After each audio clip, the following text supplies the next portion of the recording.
Homeopathic جو ہے جو ہم نے شروع کیا تھا کہ میدا و جگر کے جو میری جو اسپیشلائزیشن تھی جو ہمارا ایریا آف انٹرسٹ تھا اس میں امراض میدا و جگر تھا، خونی اور بادی بواسیر تھی. پھر ہم نے جب شوگر کے پیشنٹ آئے تو ہم نے شوگر کو بھی ساتھ ٹچ کیا، اللہ کا شکر ہے ہمیں اس میں بھی اچھے رزلٹ ملے. اب ہم ان 3-4 چیزوں کو فوکس کرتے ہیں اس میں. تو سب سے زیادہ ہمارے میدے کے ہی پیشنٹ ہوتے ہیں، گیسٹرو انٹسٹائنل ٹریکٹ کے حوالے سے.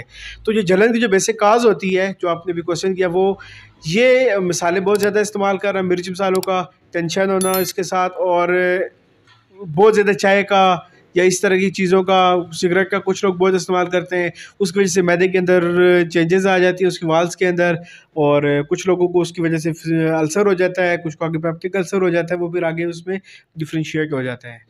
اچھا ڈاکٹر صاحب یہ بتائیے گا کہ بہت سارے جو پیشنٹ ہوتے ہیں وہ دوائی استعمال کر جاتے ہیں، اس کے معدے کی جو درد ہوتا ہے یا پھر جلن جو ہوتی ہے وہ کم ہو جاتی ہے.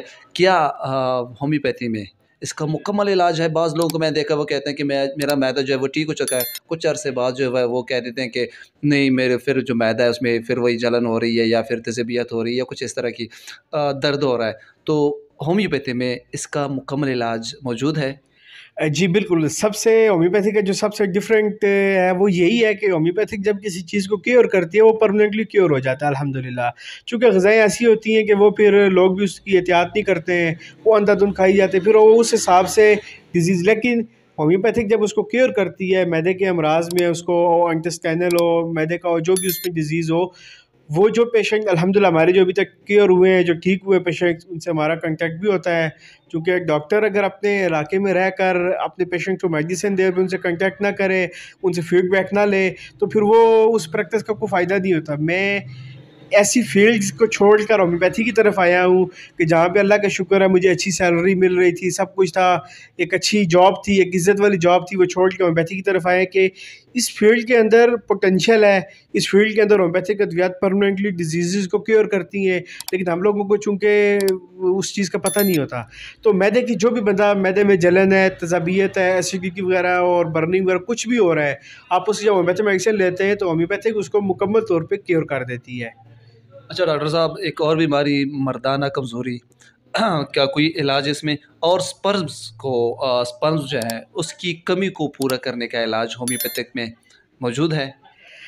جی یہ جو مردانہ کمزوری کے مسائل ہیں اور اس کے ساتھ سپرمز کی، چونکہ ہمارے جو نوجوان ہوتے ہیں جوانی کی غلط کاریوں کی وجہ سے، کسی بھی اور ڈیزیز کی وجہ سے بھی ممکن ہوتا ہے کہ ان کے سپرمز لیول جو ہوتے ہیں وہ کم ہو جاتے ہیں. کچھ لوگ جو ایزوسپرمیا میں چلے جاتے ہیں، کچھ اولیگوسپرمیا کی طرف. تو ان کیسز کو ہومیوپیتھی بڑا اچھا ڈیل کرتی ہے.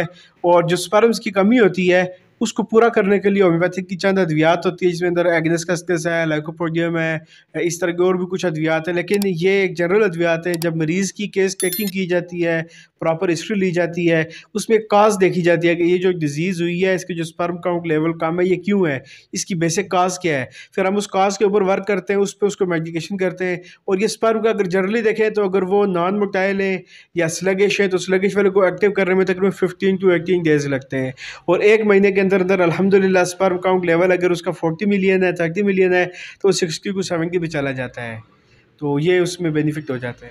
Thank you so very much doctor صاحب، آپ کا قیمتی وقت ہم نے لیا، ٹائم کے لیے بہت زیادہ شکریہ. انشاءاللہ پھر بھی ہم آپ کی خدمت میں حاضر ہوں گے. اب تک کے لیے ہمیں اجازت دیجیے گا. کل انشاءاللہ اگلی ویڈیو میں پھر آپ سے ملاقات ہوگی. جہاں بھی رہیں خوش رہیں، مسکراتے رہیں، کھلکھلاتے رہیے گا.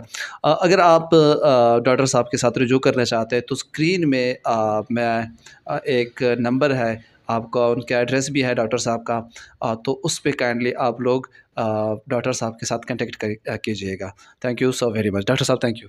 ویلکم. ڈاکٹر صاحب لاسٹ میں اگر کوئی آپ پیشنٹ کے لیے، کوئی مریضوں کے لیے، عوام کے لیے اگر کوئی آپ کوئی بات کہنا چاہتے ہیں تو آپ بالکل کہہ سکتے ہیں.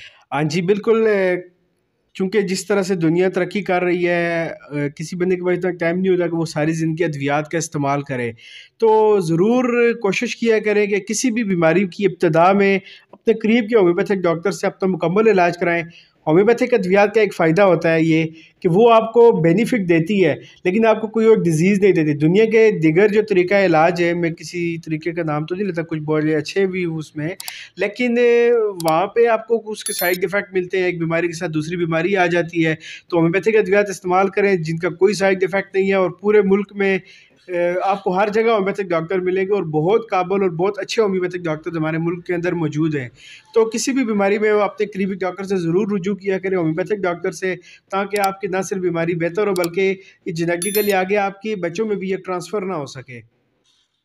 Thank you so very much. Thank you so very much.